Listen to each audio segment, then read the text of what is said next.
Exodus chapter 21, verse 28 to 36. When an ox gores a man or woman to death, the ox shall be stoned, and its flesh shall not be eaten, but the owner of the ox shall not be liable. But if the ox has been accustomed to gore in the past, and its owner has been warned, but has not kept it in, and it kills a man or woman, the ox shall be stoned, and its owner also shall be put to death. If a ransom is imposed on him, then he shall give for the redemption of his life whatever is imposed on him. If it gores a man's son or daughter, he shall be dealt with according to the same rule. If the ox gores a slave, male or female, the owner shall give to their master 30 shekels of silver, and the ox shall be stoned. When a man opens a pit, or when a man digs a pit and does not cover it, and an ox or a donkey falls into it, the owner of the pit shall make restoration. He shall give money to its owner, and the dead beast shall be his.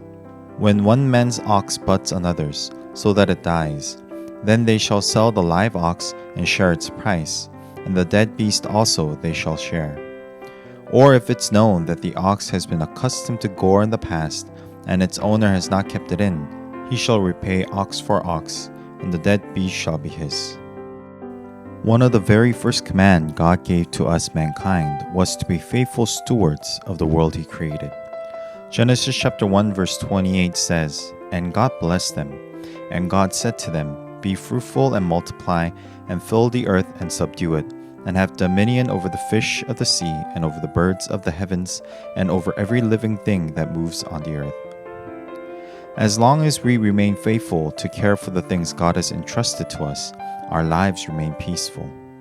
Trouble occurs when we are not being good stewards. Today's verse gives us one specific instance of being a good steward. The owner of the ox must care for it well, making sure to not let the ox be a burden to the neighbors around them.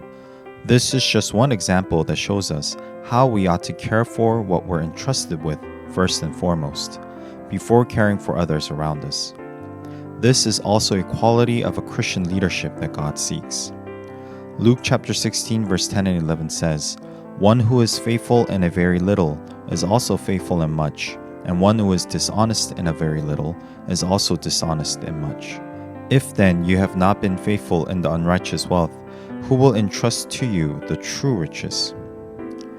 Let us be good stewards of what God has entrusted to us, our homes, our finances, our belongings, our friends and relatives, and know that God sees all things and rewards those that are good stewards. Matthew chapter 25 verse 21. His master said to him, "Well done, good and faithful servant. You have been faithful over little. I will set you over much. Enter into the joy of your master."